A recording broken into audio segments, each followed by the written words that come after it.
É interessante como é que o médico hoje, ele, quando coloca o jaleco, quando se veste para trabalhar, bota o jaleco, ele parece que veste a própria medicina. Ele parece que veste a medicina baseada em evidências. Ele para de falar em primeira pessoa. Ele fala em nome da medicina. Isso é muito comum no meu Instagram, por exemplo. Esses dias eu recebi uma pergunta de uma moça que queria saber se existiam evidências científicas suficientes para orientar um paciente se ele poderia cozinhar com banho de porco ou deveria cozinhar com óleo de girassol, sabe? Será que essa pergunta cabe? Será que é preciso, né, fazer estudo e tentar encaixar toda a realidade humana dentro da medicina baseada em evidência? Será que a gente não está vivendo engatado em trilhos? Tá? Você engata num trilho para cá, engata num trilho para lá, e um trilho pilotado por uma pessoa que a gente não conhece, ou por um grupo de pessoas, ou até por um indivíduo amorfo, que é a própria medicina, né? Porque o que é a medicina? A medicina é algo amorfo, é algo abstrato. Medicina é o quê? É uma biblioteca de livros? Medicina é o PubMed? Medicina é o hospital físico? Medicina é uma faculdade? A medicina é um indivíduo real diante de um paciente real. Medicina não é o que acontece nos congressos, medicina não é o que acontece debaixo dos holofotes, né? Medicina é o que acontece na terça de manhã, entre um médico e um paciente.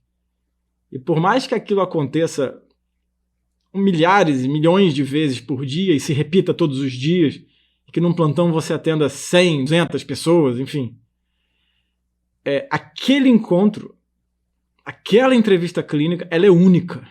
Ela é única. E ali está a realidade e diversos elementos dessa entrevista não vão se encaixar num trilho. Né? Não vão se encaixar e não terão respostas da medicina baseada em evidências. Você precisa, nessa entrevista clínica, acessar um repertório muito grande de conhecimento, de informação, de conteúdo que você adquire ao longo do tempo, ao longo da sua vida. Não necessariamente do estudo técnico, mas sim também da literatura, né?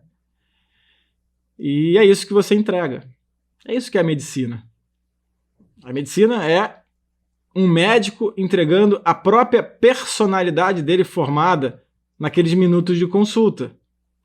Anônimos, sem holofotes, e irreprodutíveis, né? Uma entrevista clínica, ela é irreprodutível. Eu posso atender um paciente e vir aqui contar para vocês como é que foi aquela consulta. Eu não vou conseguir contar todos os elementos, né?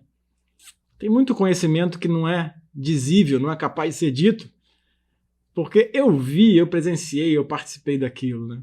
Então a medicina exige presença.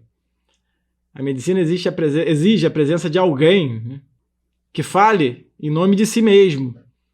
Quando você colocar o seu jaleco, você tem que falar em nome de você. Como? Se você fosse... Como não? Você é uma pessoa só, né? Você tem que falar de forma integral.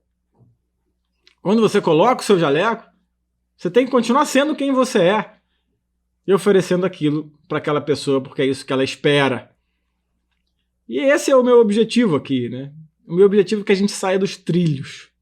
Porque esse trilho dos guidelines, esse trilho da medicina baseada em evidências, esse trilho que é oferecido para a gente na nossa profissão, no final das contas ele coloca a nossa vida sob condução de algo que é incapaz de conduzir, porque é algo abstrato.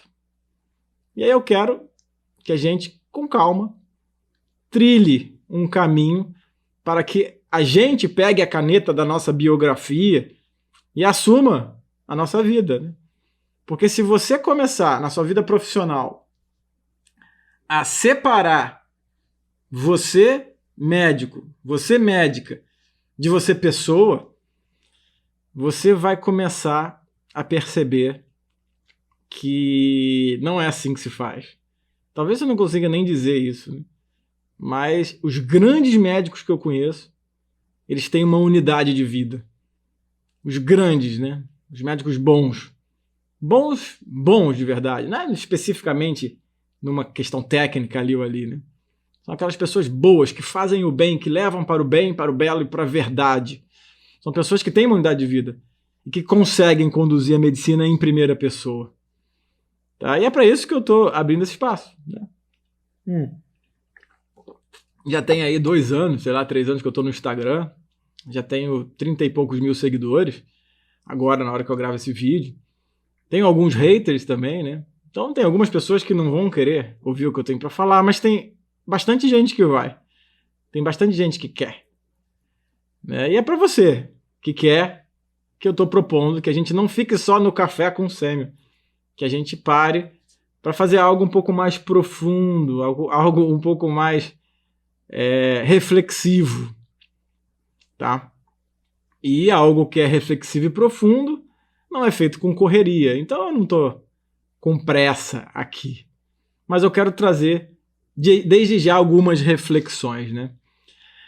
Imagina um estudo científico, tá?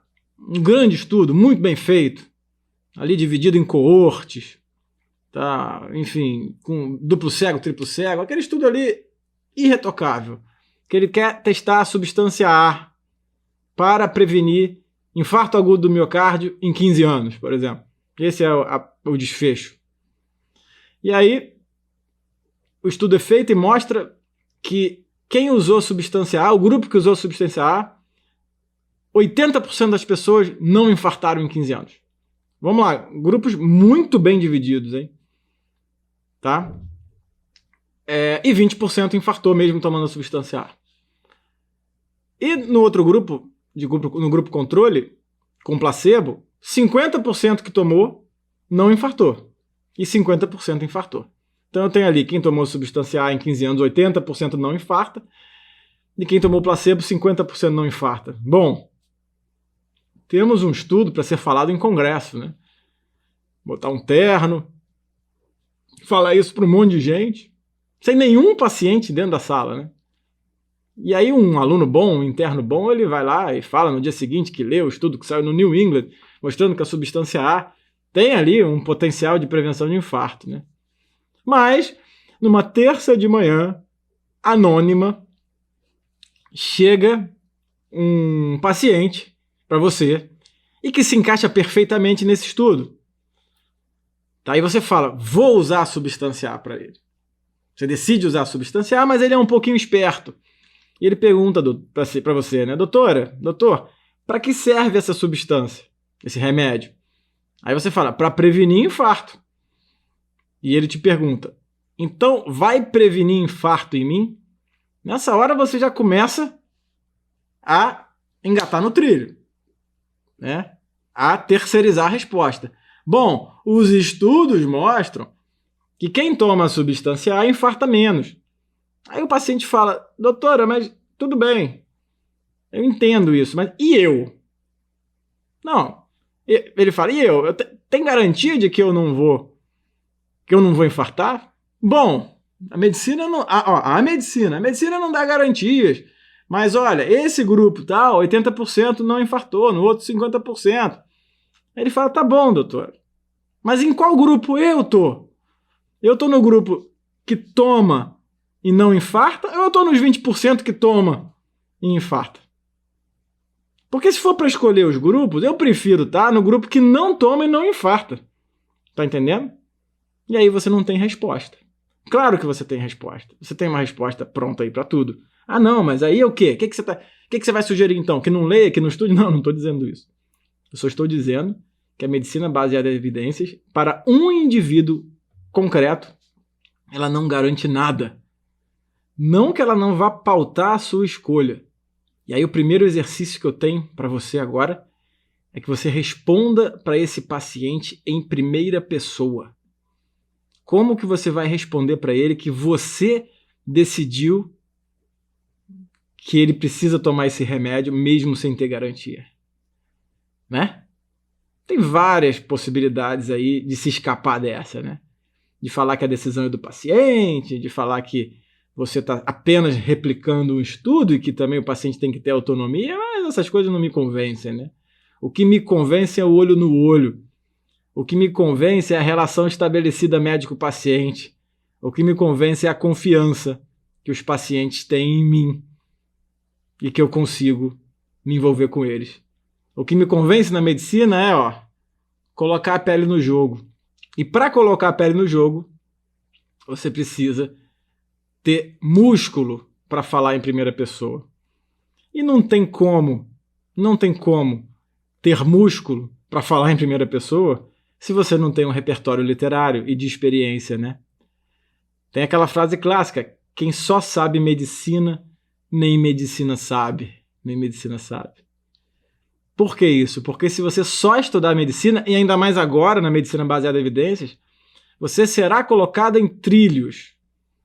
Você só saberá responder para os seus pacientes em trilhos.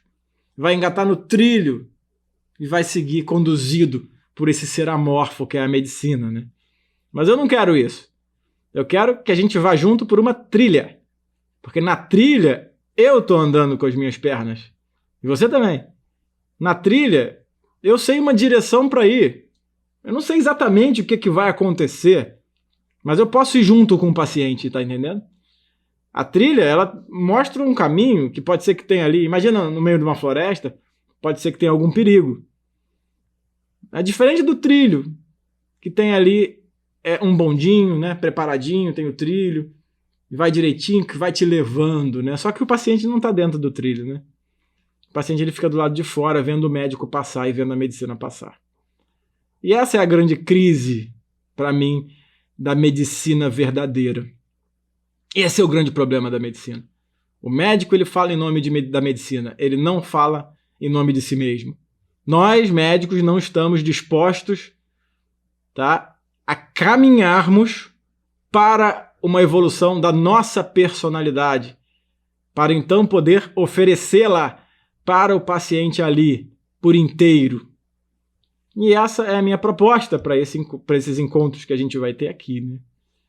Essa é a minha proposta, que a gente consiga, principalmente através das experiências pessoais e da literatura, que a gente consiga ter um repertório de situações que nos torne capazes de enxergar a realidade como ela é, de enxergar o drama da vida humana como ele é, de enxergar aquele paciente vindo ali para você não só como uma coorte, como alguém que se encaixa num estudo, mas como alguém que traz um drama real, um drama humano, né? E por que a literatura clássica, e por que a literatura é tão importante para isso? Porque a literatura, no final das contas, ela não é um relato histórico somente de como foi que aquilo, como é que era aquela época, né? Como as coisas aconteciam naquela época, tá? Como é que, enfim, era lá em 1900 e pouco, 1800, não é isso, né? Os grandes autores literários, eles conseguem, através da expressão, das impressões que ele tem da natureza da vida humana, descrever a forma que as coisas acontecem, não não a forma apenas de como aconteceu. Entende a diferença? Então, através das histórias, a gente consegue saber como que a vida humana acontece. E a natureza da vida humana, a natureza da vida dos nossos pacientes, não é uma reação bioquímica. Não é ali um conjunto de neurônios ou de células que está ali andando e perambulando por aí, esperando um remédio que aumente a serotonina, ou diminua tal substância, ou diminua o colesterol, ou diminua a pressão. Não é isso. A vida humana não é isso. A vida humana é uma história. A medicina e as histórias precisam uma das outras para que você entenda de fato o que é a vida humana. E eu conheço vocês, né? Eu já estou, como eu falei no Instagram há algum tempo. Eu sei que você estuda. Eu sei que você não é ali... Se você fosse um perfil diferente do que eu sei que você não estaria nem me ouvindo, né? Eu sei que você estuda, eu sei que você está atento para essas coisas. Eu sei que você, enfim, já abriu mão de uma série de coisas para chegar até aqui, né? Abre mão aí de alguns lazeres e tal. Não é de muita coisa também não, né? Vamos falar a verdade. Mas eu sei que você já entendeu que você um dia vai ser médico ou que você já é médico, né? Eu sei disso. E eu sei também que você não está disposto a apenas encarar a medicina e o paciente como uma reação, né, química ou, né, um bando de tecido ali, né? Você está interessado em entender o que é a natureza da vida humana. E é isso. É essa trilha que a gente vai seguir por aqui, né? Uma trilha com base na literatura, uma trilha com base em clássicos da literatura, com base na minha experiência. E eu, de vez, quero me oferecer também por inteiro para tentar ir junto com vocês nesta trilha. Como dizia Machado de Assis no conto dele, um apólogo, né? Todo mundo já deve ter lido, quem me acompanha já leu porque eu marquei, mas quem não leu ainda, bota lá no Google que tem ele disponível, né? Um apólogo é um conto onde uma agulha conversa com um novelo e elas ficam brigando ali para ver quem é mais importante, né? Quem é mais importante. E no final das contas, a linha de novelo fala, olha, eu que vou na festa, eu que vou dançar com a nossa madame, eu que vou curtir e aproveitar, né? E a agulha fala, mas fui eu que te guiei por esse caminho, né? Eu que guiei você por esse caminho, eu que vou abrindo o caminho, te puxando e te levando, né? Eu que vou ali dizendo por onde que você tem que ir para você então chegar lá na festa. E no final a conclusão né? É que, enfim, no final essa história é contada por um professor de melancolia e ele diz: eu também já fui abrindo espaço para muita linha ordinária. Então o meu convite é que sejamos agulhas que vamos aí abrindo espaço para uma trilha onde a medicina seja assumida por nós e não por essa entidade amorfa que é a medicina baseada em evidências. Beleza? Fica aí o convite para vocês saberem do que se trata esse projeto. Um abraço a todos.